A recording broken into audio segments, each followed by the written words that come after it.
Well, I think we can get started. We're just past 1:30. This meeting is being recorded, so it'll be sent out to you and everybody else who is getting one of the wireless devices. Yeah, I guess we can get started. So thanks for coming today. If you haven't met me before, although I think I've met everyone here, or at least sent you a lot of emails. My name is Andrew Nierenhausen. I work in technology services at YRL. And we are here to discuss the Wi-Fi hubs. I'm really excited about this. We've been working on this project for a long time now. It's been at least a year that we've been putting this all together. And we're super close to getting these devices sent out to you. I actually packed them all into bins this morning, so they're going to be showing up on your van runs next week. And so before the devices come out to you, we thought it would be good to, go over a few things: what the devices are, how to use them, are there responsibilities or expectations that come with the devices, how did we get them, are there any costs associated with them? I've heard a lot of questions about that. So there's probably a lot of things that you want to know. Hopefully we can clarify some of that. I'm sure that you will have a lot of questions as we go along. I've heard a few questions. I've got a few over email, so I'll bring those up and we can answer those. So just a quick recap of what this all is that we're talking about. So last year we started with a goal to try and help provide internet access to patrons in the Yellowhead region who didn't have regular access to the internet. And so we started by talking to a bunch of libraries in Alberta and in the region to see what they were doing about this. And we found that a lot of people were offering these wireless Wi-Fi hubs. So we figured we'd look into that and see what we could get done with it. So we reached out to TELUS, and we have received 28 portable Wi-Fi hubs free of charge. The devices work anywhere that they can receive a signal from a TELUS network, and we'll talk a little bit about that as we go along. And they also provide free unlimited data for the devices. So again, we received the devices at no cost, and we have an unlimited data plan at no cost. We polled YRL libraries to see who was interested. We got 22 responses from libraries that wanted to be involved. And that is a very brief summary of a year's worth of work. So I guess the first point to make about these devices is that they are going to be your devices. These are not owned by YRL. They're not lent out to you. They're going to be fully owned by you. So you can do with them as you will. Of course, YRL is here to provide any support, troubleshooting, feedback, policy, cataloging. Any questions you have about using the devices, we're here for that, but they're going to be yours. Of course, the spirit of the project is to provide internet access to patrons who lack regular internet access. So, we want to try and achieve those goals, but you get to choose the best way to do that in your community. So I'll start today by walking you through how the devices actually work.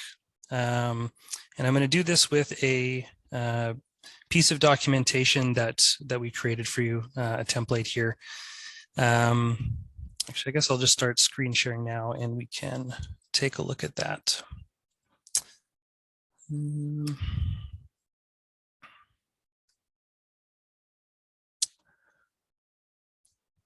Okay, and let me know if you can see that Word document showing up there.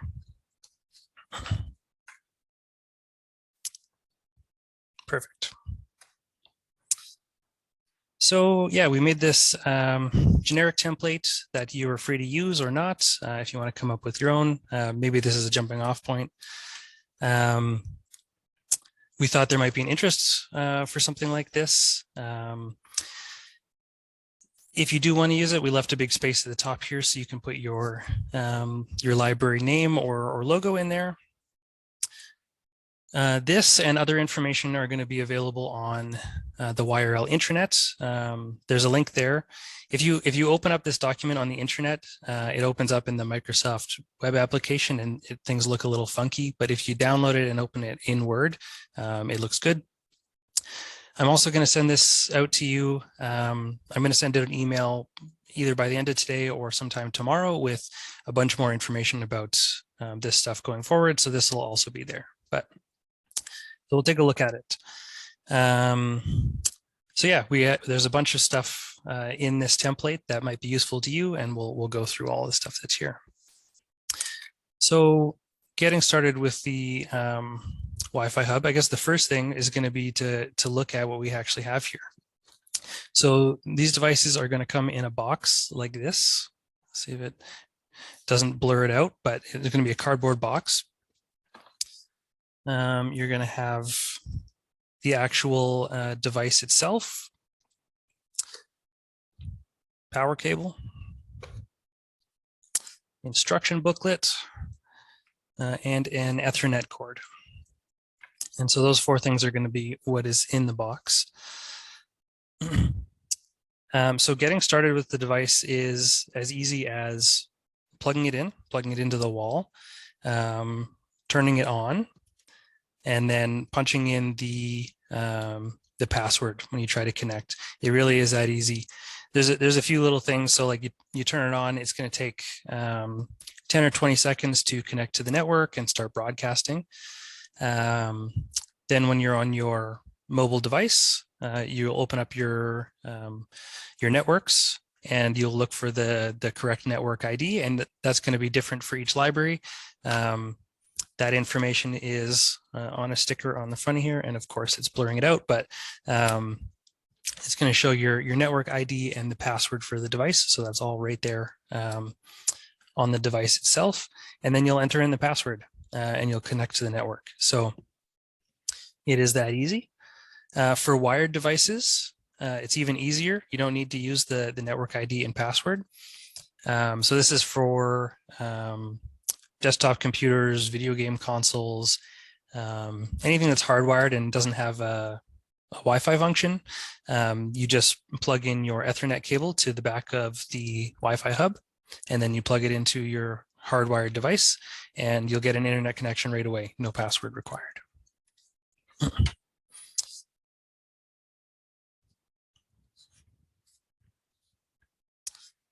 Okay, so that is getting started with the device. The instruction booklet included has a little bit more information about that, but it should be that simple. So we also included an FAQ in the document here. There's a bunch of empty spots in here. These are going to vary from library to library, things like lending device, overdue, lost fees, things like that. So we left that open in case you want to fill that out. One thing I want to point out now, I made a mistake when I sent out that item record template survey. I forgot to include fine codes. So right now, all of the devices, I've created all the item records, they're all in Polaris. All of the fine codes are set to equipment, which should be default 25 cents a day to a maximum of $10. When you get the devices, you can change the fine code yourself if you'd like to, or you can keep it as equipment.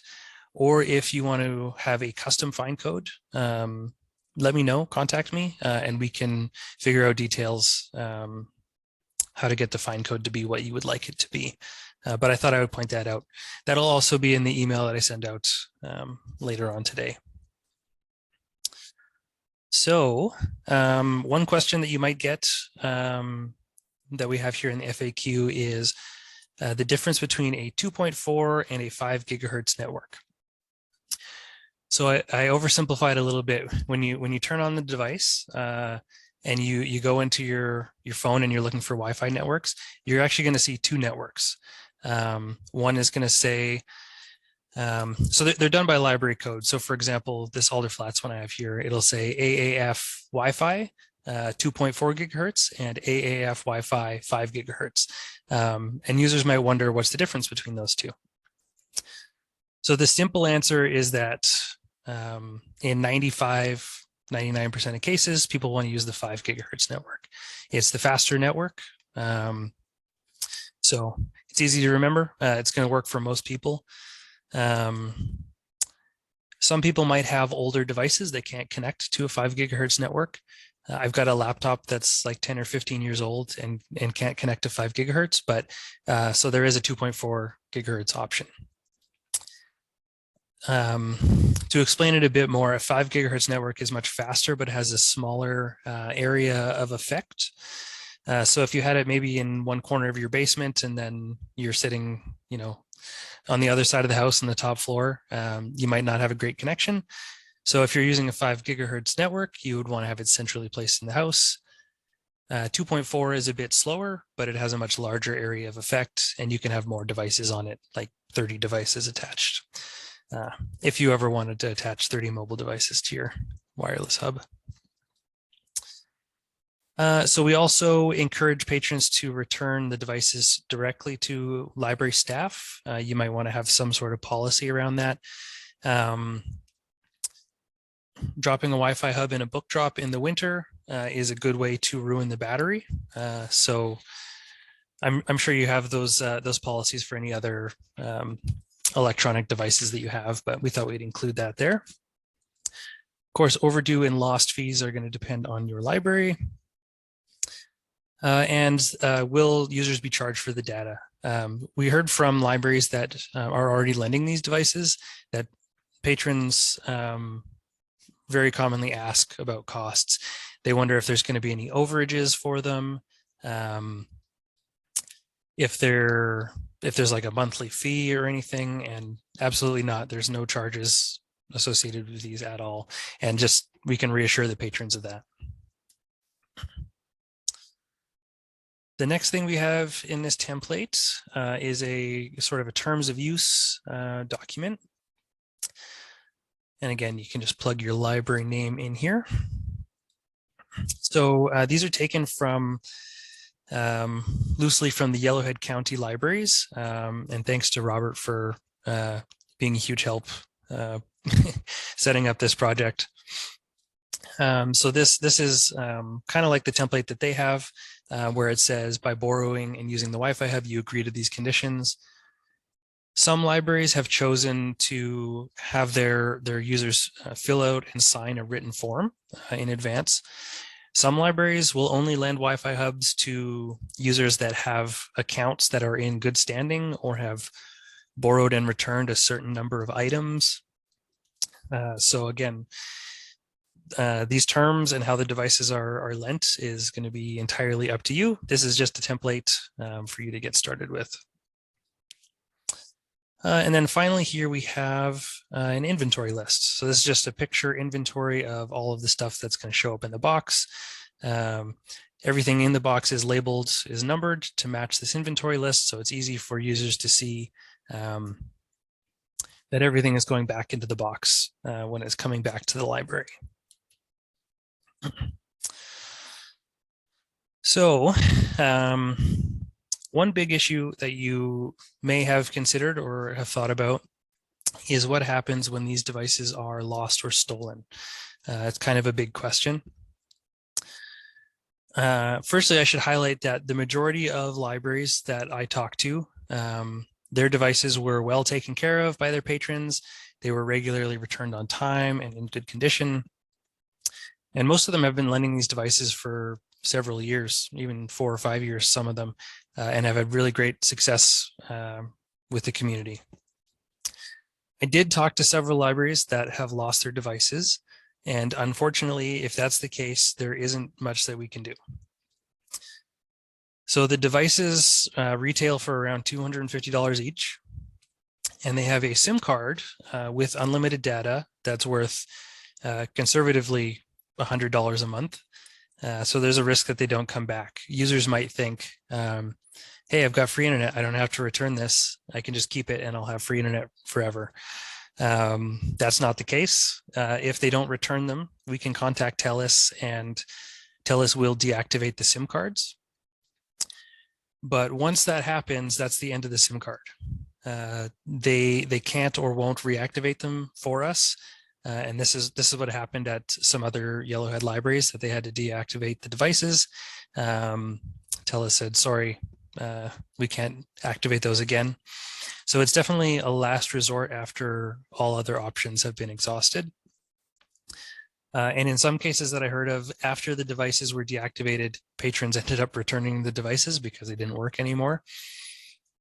If that happens, you still own the device. It still works. You can, choose whether or not you want to get a data plan for the device and use it in some other way. So it's not the end of the device, but just something to keep in mind. And because these devices were donated by TELUS and not purchased, there's no warranty on them. They're not going to replace lost or damaged devices. So if somebody, spills a drink on it and it stops working, that's also the end of the device. Because this project, it took so long and so much back and forth with TELUS, it's not something that we're going to be able to do all the time. Maybe somewhere down the line, we can do another project with TELUS and get more devices or newer devices. But yeah, the market value of what they've given us is surprisingly high. The devices that we have, just the hardware alone is retails for around $7,000. And the conservative estimate on the data plans is about $3,000 a month. It's probably more like $6,000 a month. And there's no end date on that. These will keep working. So from a retail value, it was very kind of them to give us these. So we keep that in mind. That's enough doom and gloom about the devices. Again, in most cases, patrons have been really good about this and really happy to share. The next step is getting the devices sent to you. They're pretty much all packed up in bins right now, and they'll be sent out to you next week. They've been cataloged and barcoded and labeled. There's item records for all of them already. So you should be able to start lending them out right away. You have this documentation if you want to use it, and the items should be good to go. The one thing right now, none of the items are displaying in the pack. So when they arrive at your library, you will want to, maybe you won't, but if you choose to, you can have them display in the pack. I just did that because we didn't want people putting holds on them while they are sitting on the shelf at YRL. And you might want to take some time when you get the devices to play around with them and get used to them before you lend them out. So you have that option. So I think that's most of my stuff here. I'm going to stop sharing right now. Are there any questions, technical questions, policy questions, concerns? Promotional posters. There currently aren't any promotional posters, but I can definitely make some and have them out to you in the next week. That's something I can definitely do.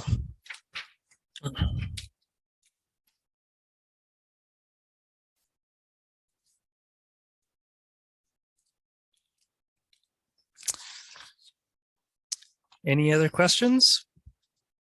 I figured someone would have some technical questions about how these work. What about like erasing the data, like security? How does that work? So these devices aren't storing any device information. So there is no need to erase like user information or anything like that, which is great. Actually, on that point, a semi-related thing that I should have brought up is the devices, we put anti-tamper stickers on them because you can open them up. Again, everything's blurred out here. If you open up the device, you can take the SIM card out of it.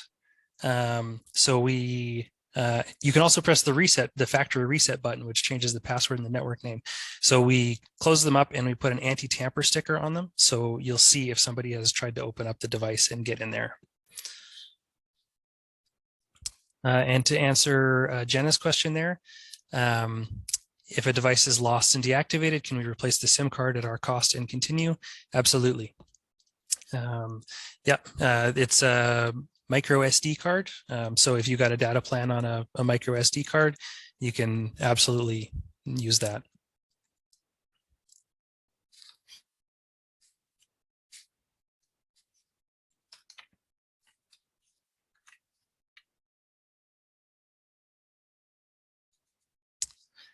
One other thing that I said I would mention that I forgot about is the TELUS network.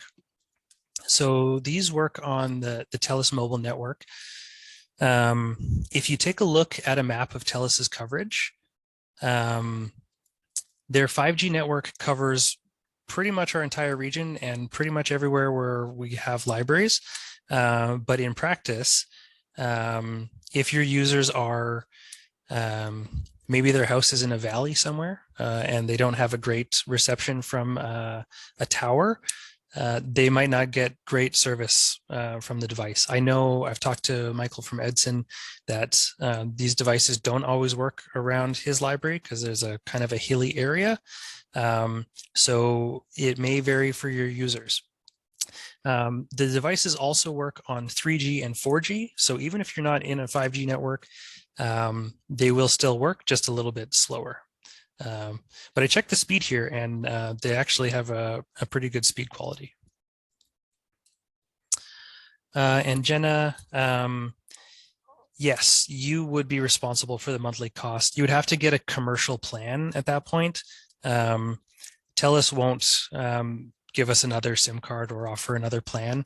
And so I had this conversation with the library recently. They were saw we were doing this project and were wondering if they could get more devices. And so I sent them the actual retail costs of these things. They're quite expensive, especially for what we're getting. I was talking to Beaumont Library about they got some devices themselves and paid for the plans, and they said that they were paying around $100 per circulation, which is not really feasible for most libraries.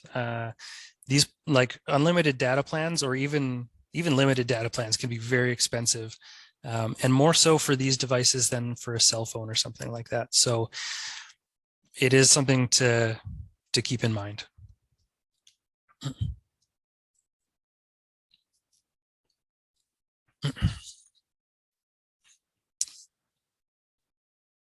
Trying to see if there's anything else that I can cover for you here. Any more questions while you have me on the hook?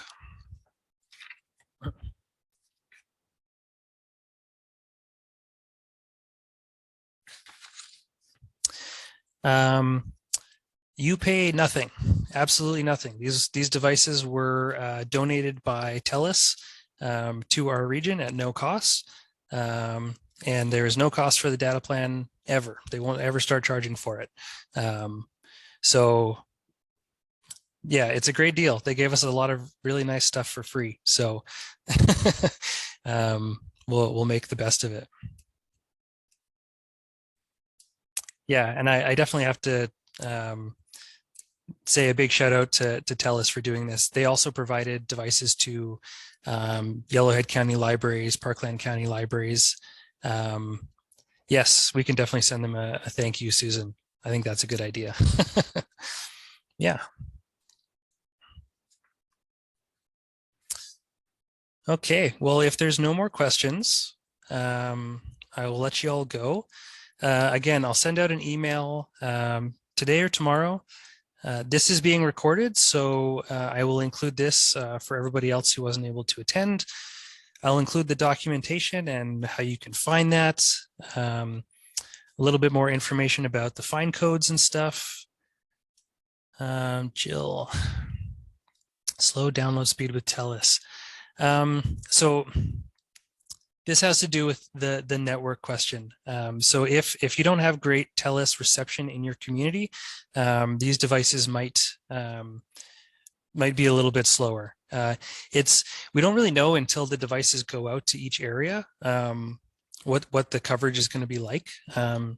Some libraries I talked to said it was fantastic. Some libraries said it was spotty.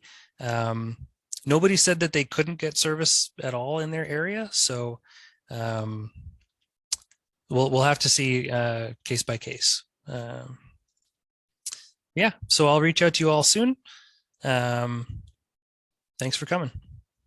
Talk to you later.